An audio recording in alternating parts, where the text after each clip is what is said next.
Hi, I'm Carrie Lawless, and we are Designaholics. On this channel, we teach DIY hacks, how to achieve high-end looks on a budget, and how to get the most money for your home when you sell through staging.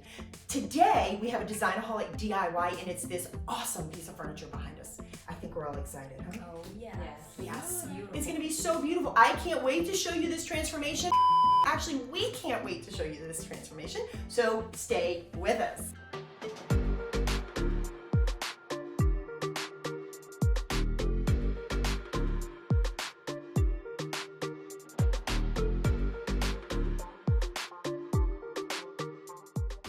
So we're back, and we are about to start on this masterpiece behind us. This piece of furniture is so beautiful, and to those of you who are so sad because we're covering up wood, I'm sorry.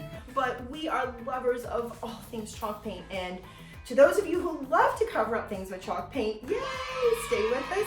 So this is gonna be so beautiful. What we are doing is covering, the first coat we're gonna use is this Amy Howard chalk paint, and the color is linen, but this is only the first step, so you have to stay with us. This is essentially like our base coat / primer, and then we're gonna use a bunch of different colors.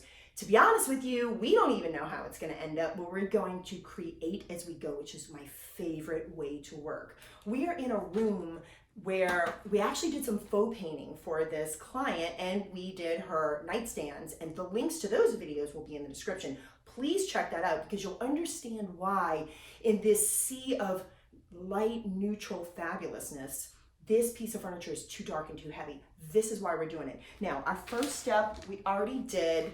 Krud Kutter is our favorite degreaser cleaner, huh? Does this stuff work amazing? Yes. It basically takes like a layer off and allows everything to adhere really well. I think I got this at Lowe's. I think you can get it really anywhere. And basically we just wiped it all down really good and rinsed it twice. Yeah, about twice. Yeah. And so it feels really clean and we feel good about this adhering. So stay with us. We're gonna apply this and the magic's gonna happen right after that.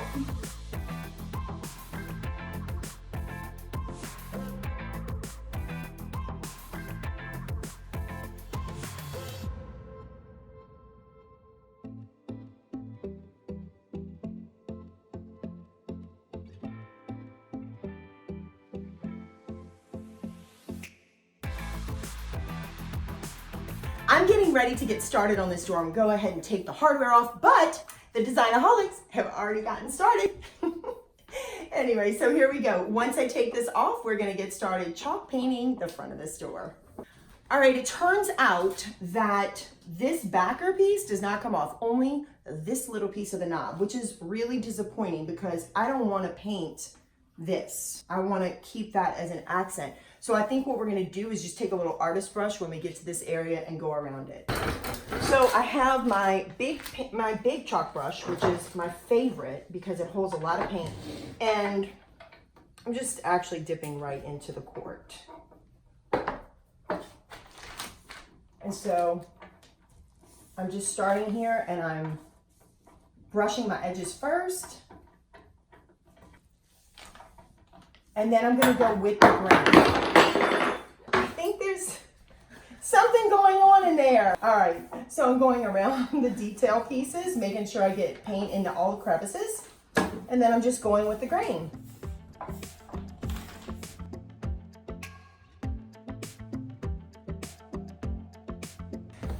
So in chalk painting, I hear a lot of people talking about just going in circles.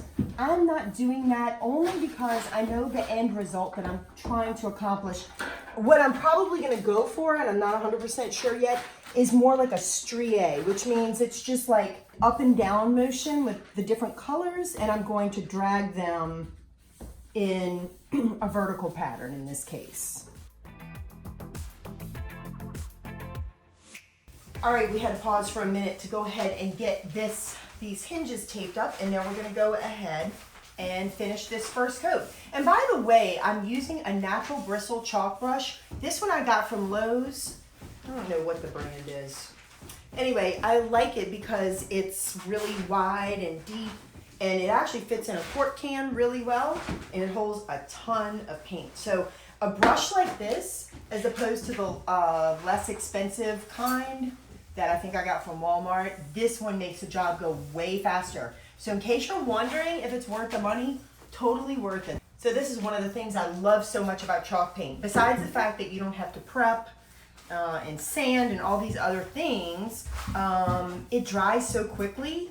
Basically, by the time you're done with one piece, it's dry enough to start over again in most cases. So it looks like we're only gonna have to do 2 coats to get full coverage, which is also amazing to me because this was such a dark color that we started with. Get this thing covered. Then it's gonna be time for the fun stuff. This really isn't too bad. It's not as bad as it looks. So basically this little artist brush is so thin, I'm just kind of sliding it a little tiny bit under. It's not really that hard to cut in because there's a teeny tiny gap where I'm sliding this brush. There we go. All right, so that's the process and we're gonna finish this on up. So here we are. Carrie needs to be videoed again. Stay tuned. Pay attention to the details. Rondi is going to attempt to video this. I just wanted to show how pretty this is. So when you're doing this kind of detail, you just want a lot of paint on your brush, hence the big brush, and just really dig into that detail in a circular motion, and then just go back over it. So you get the idea. Just gonna keep doing it. All right, I'm back, and unfortunately there's a step I didn't show, but I can tell you how to do it. I didn't even think about the fact that I did this whole thing and didn't record it, so I apologize. The colors that I had put on here were dark and they were kind of streaky, and when I looked at the rest of the room, it didn't provide that refined feel I needed for this room. In another room, it would have been perfect, but it was just a little too rustic. So what I did, I took Waverly Ivory chalk paint, I had it in a container with a little bit of water, and I just watered it down. I dipped it in the chalk paint, dipped a tiny bit in the water, and just brushed it over the whole thing. And it took everything down and gave it a much more refined feel. So that's totally dry. So that's the only step that I didn't show. What I'm doing now is I'm taking 2 waxes. I'm taking Valspar Clear Wax and Valspar Antiquing Wax, and I'm gonna apply them both. The reason why I'm doing that is because I'm trying to darken and protect. I'm putting the clear on first so that when I apply the dark, it's not gonna just stick. It's gonna apply a rather thin coat to this entire section right here. This is the clear, not so thin that it dries up too quickly. And I definitely don't want it thick in the corners. All these little corners here, I don't want it thick there because I want the dark wax to kind of stick in there. If I have too much clear wax, it's gonna dilute it and kind of push it out when I go to rub the paper towel over it. I'm putting just the tiniest bit. I dip the brush in just the tip, and all right. I'm trying to leave what I can in the crevices. So this is the detail that I love, and this is what's gonna make it so beautiful when we wipe off of the tops. All right, here we go. All right, now I'm gonna find some paper towels.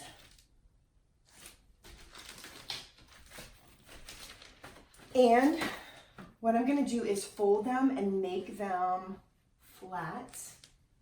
And I'm going to just start wiping off. And I pretty much fold it every time because once it's saturated, once it's saturated, it's just gonna keep reapplying. So just fold it over and get a clean surface every time. There we go. And here is the part I was excited about. See how having the dark in the crevices, it just really pops. It's a little too dark. Now, the other thing, just stay with us because we're also gonna apply some white wax over this because what it's gonna do is take down the contrast between the dark wax areas and then the flat surfaces. And it's gonna gray it out just a bit and tone it down. That is where it really comes together.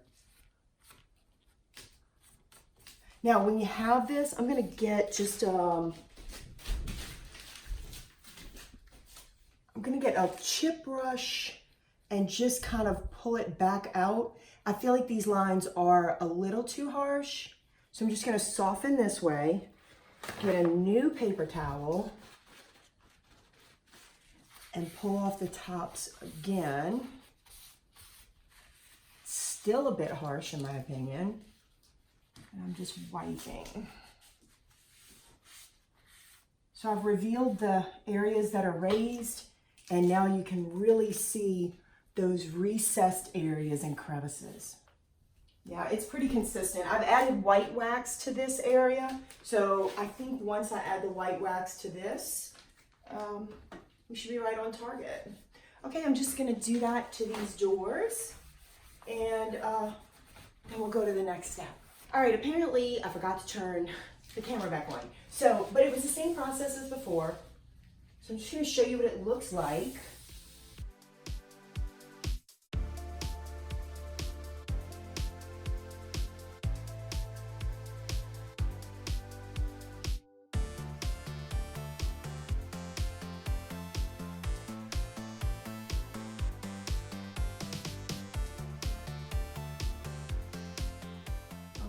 I think that's coming along. I'm just going to do the other half of this door now.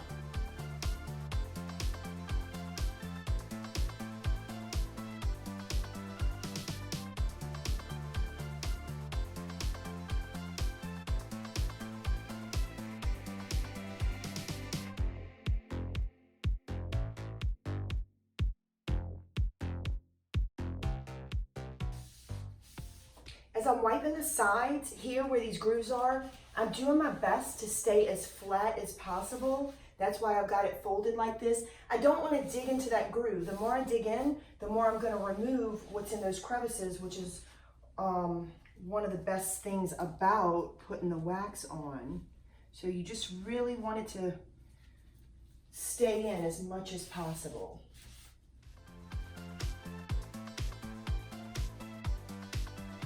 Also, if you have pictures of any projects that you've done, I'd love to know about them. Please put that in the comments. We love to share in the Designaholic community.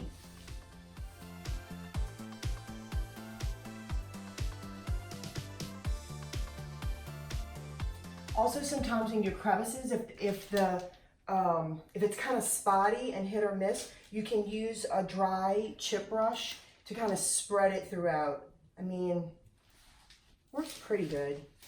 So that's the basic idea, and I'm gonna finish this step on the whole armoire, and then I'll show you what it looks like with that white wax. It's gonna be beautiful. How you like that move?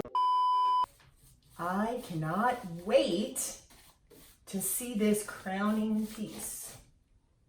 If you don't feel comfortable going all the way across at one time, wherever you stop your clear, okay? Like let's say I stop my clear here, stop your brown here if you're not gonna go all the way across at one time. This is the most important piece to me, the most important part of this entire piece. Now look, this is really, really important. Honestly, I wish that I could use the chalk brush on this, but you're not supposed to use synthetics with it. You're not supposed to use natural bristle on this acrylic wax, because it is an acrylic product. So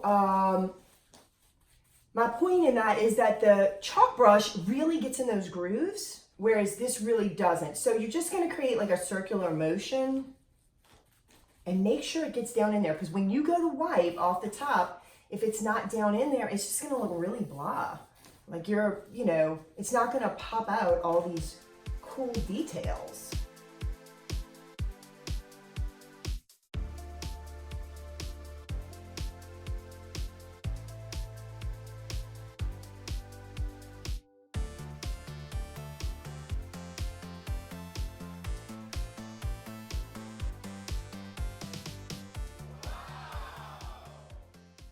See, I'm trying definitely not to dig into these if I can at all help it.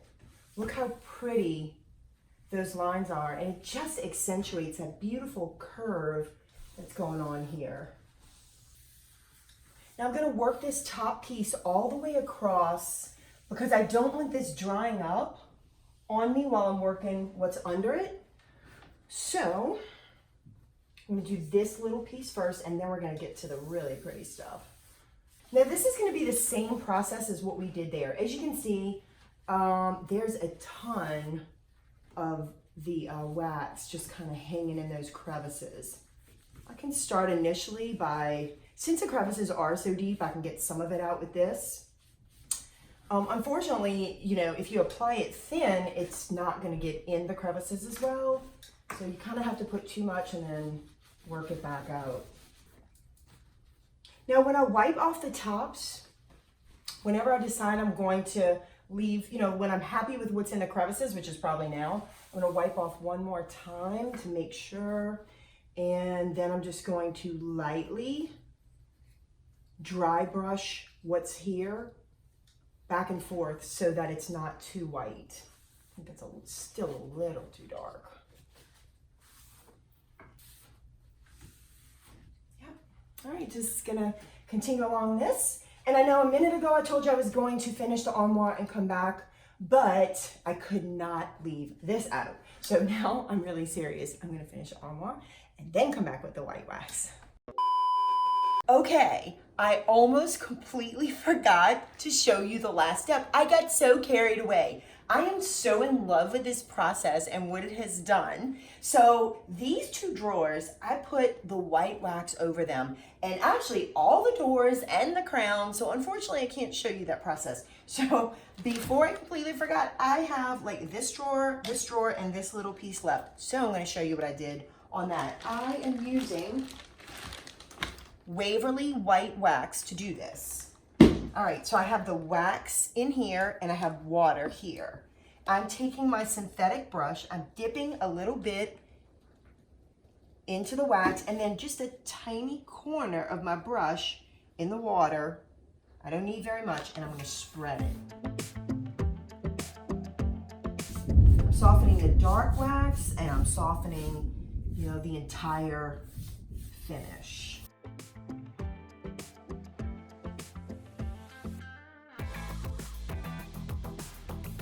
Now I don't want to totally cover up the crevices like I just did. That was not intentional, but it does happen. So you can take a little a foam brush or a chip brush or something that's just angular like that and pull it right back out of these corners.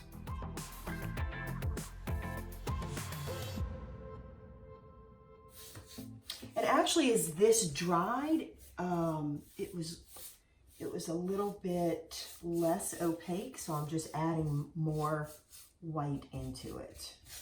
Wasn't quite white enough when it dried.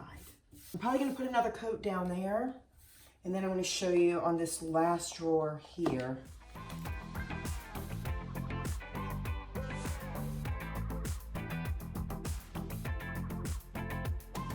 This is it. What do you think? We love it, or at least I think we all love it, right? Oh, yes, we do. I think before, when it was all brown, I didn't, you know, like, You to didn't me, you didn't even see any of this. Look at the beautiful work. Detail. Yeah, I mean, that makes it, so not only did it soften and go with the room better, but now you see all this intricate detail that was just completely lost before. It looks like a masterpiece. So. I'm Carrie Lawless, and we are Designaholics. Thank you so much for staying with us. I so hope this was helpful for you. Please comment below. We want to know about your projects. This is a community. We are the Designaholic fam, and we want you to subscribe and ring the bell for notifications. And then you too will be part of the Designaholic fam.